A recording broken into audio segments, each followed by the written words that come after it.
कल एक मित्र से चर्चा हो रही थी साधारणतया ऐसे ही कि हम सबके दुख का कारण क्या है।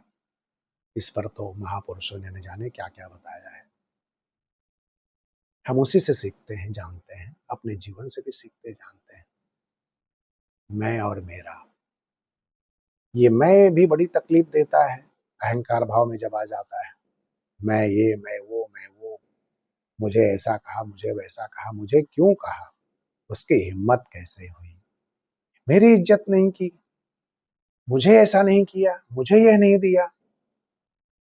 आखिर मुझे समझता क्या है। दूसरी तरफ मेरा, ये तो और बवाल वाला काम है।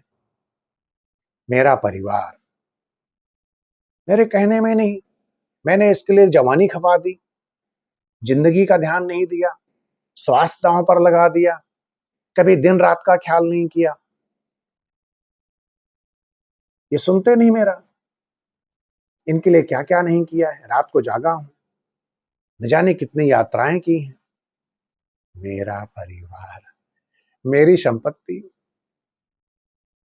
ये मेरे इतने खेत, ये मेरी इतनी फैक्ट्री, ये मेरी इतनी दुकानें, ये मेरा इतना शेयर, ये मेरा इतना एफडी, इतना सब मेरा है, फिर भी कोई मेरा ध्यान नहीं देता। मेरी पद, मेरी प्रतिष्ठा, मेरी डिग्रियां, मेरी उपलब्धियां, मैं और मेरा, यही तो तकलीफ है भाई। पहली बात तो मैं कुछ है नहीं।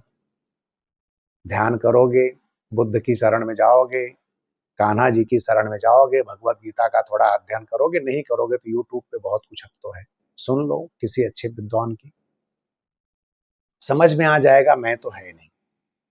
और नहीं आएगा तो मैं लगाओ, पहले भी लगाते रहे, अभी भी लग रहा है, आगे भी लगेगा ही। उससे मुक्त उतना होना इतना सरल भी नहीं, लेकिन होना तो पड़ेगा। ठीक ऐसे ही मेरा परिवार, तुम किसी के हो, कितनी बार सोचा अपने जीवन में, जिस भी उम्र में इस समय आप मेरा वीडियो देख रहे हैं, आप किसी की संतान है, किसी के भाई हैं, किसी के, आपके, अटक गई बात, आप समझ रहे हो आपके हैं, वो समझ रहे हैं आप उनके हैं, कैसे तय होगा। असलियत तो ये है, कोई किसी का नहीं है। हाँ, संसार चलाने के लिए एक व्यवस्था है, माता पिता भाई बहन सब बन गए हैं। आपको क्या लगता है आपकी माँ ना होती तो आपको जन्म ना मिलता? आपको क्या लगता है आप ना होते तो आपके बच्चे दुनिया में ना आते? आपको क्या लगता है जो डिग्री आपने ली है, वो डिग्री आपने ना ली होती तो वहां एक सीट खाली होती? आपको क्या लगता है जो फैक्ट्री आपने लगाई है, उस फैक्ट्री को आप ना लगाते तो वो जगह खाली होती? जिस पद पर आप हैं, चाहे नौकरी पेशा में या कोई नगर सेवक है, विधायक हैं, सांसद हैं, प्रधानमंत्री हैं, राष्ट्रपति हैं, क्या फर्क पड़ता है? लोगों से पूछ लो, 96-98 में कौन प्रधानमंत्री था, कौन राष्ट्रपति था? 30 साल के पहले की युवा बता भी ना पाएंगे इतने बड़े पदों को। उससे जो छोटे मोटे पद हैं, आप अपना आकलन खुद कर लीजिए। क्या मेरा, कुछ मेरा नहीं है। सच्चाई तो ये है, शरीर अपना नहीं है। बहुत कंघी लगाते हो, बहुत तेल लगा रहे हो, बचपन से माँ ने भी की, आपने भी की, जब से होश संभाला। गंजे तो होते जा रहे हो, कुछ कर नहीं पा रहे हो। बहुत कुछ किया है, सुन रहा है, नहीं सुन रहा है आपके बाल आपकी बात, चले जा रहे हैं। आपकी आंखें, बहुत ध्यान दिया, खूब पानी मारा, चश्मा लगाया, तरह तरह के आजकल चश्मे आ गए, उम्र आई, दिखना कम हो गया। शुक्र करो वैज्ञानिकों का, कुछ विद्वानों का, जिन्होंने इस पर काम किया, लेंस वगैरह की खोज की, कुछ ऑपरेशन की व्यवस्था की, कुछ फायदा हो जाता है। लेकिन शरीर के रूप में तो वो आपका साथ छोड़ने को तैयार है। आंखें, दांत, वो भी बहुत तरह तरह के अपनाए पेस्ट, दांतों से लेकर, एक उम्र के बाद टूटने लगे। कान, कुछ काम नहीं करता है, किनारे बैठा रहता है दोनों, लेकिन एक उम्र के बाद ये भी बोलता है भैया बस हो गया, अब मुझे और काम नहीं करना। ऐसे ही पैर, शरीर का लगभग हर अंग एक उम्र के बाद साथ छोड़ने लगता है। इन संकेतों को समझो। ठीक है, विज्ञान ने तरक्की कर ली है।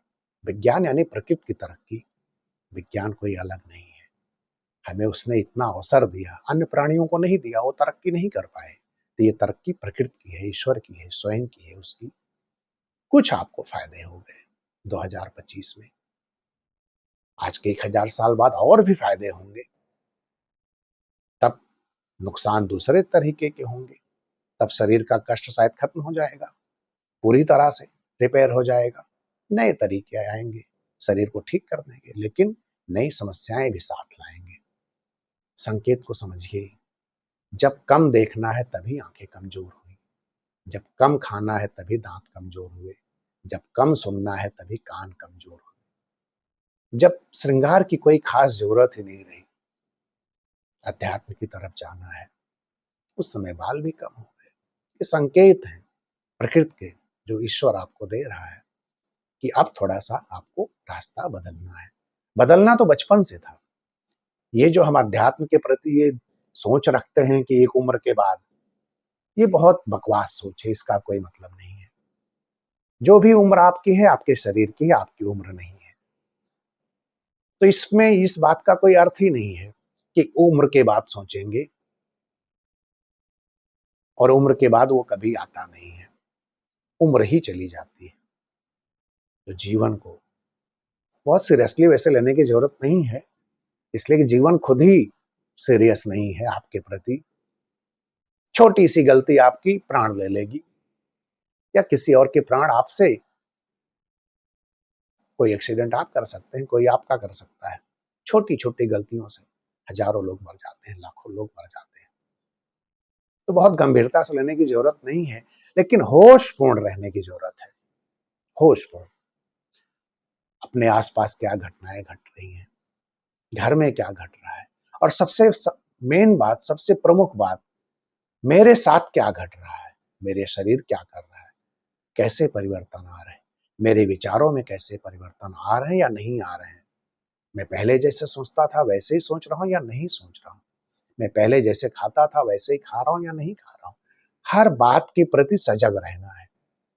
जैसे आप आसमान में उड़ते जहाज को देखते हैं, सड़कों पर चलती बड़ी बड़ी गाड़ियों को, छोटी छोटी गाड़ियों को देखते हैं, ऐसे ही धरती पर कभी कभी चलते हुए चींटियों को देखिए, कीटाणुओं को देखिए।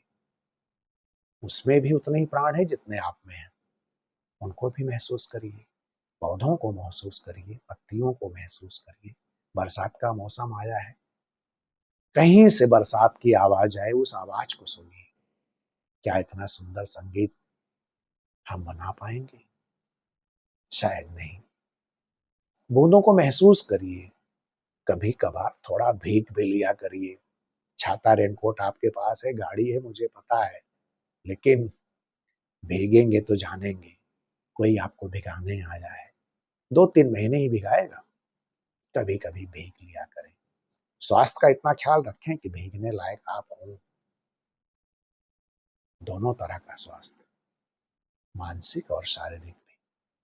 मानसिक स्वास्थ्य अगर ठीक होगा, आध्यात्मिक होगा, तो भीतर तक भीग जाएंगे, इतने गहरे कि गीले ही रहेंगे, सूखेंगे ही नहीं। और उथला उथला है टेरिकॉट कपड़े जैसा, तो थोड़ी सी हवा लगी, सूख जाएंगे। कॉटन की तरह बनिए। कम चलिए, लेकिन जितने दिन रहिए नर्म रहिए, मुलायम रहिए। सोखने की क्षमता हो। पॉलिस्टर सोखता नहीं है, सोखने की क्षमता नहीं। आज के लिए इतना ही। हरे कृष्णा, हरे कृष्णा।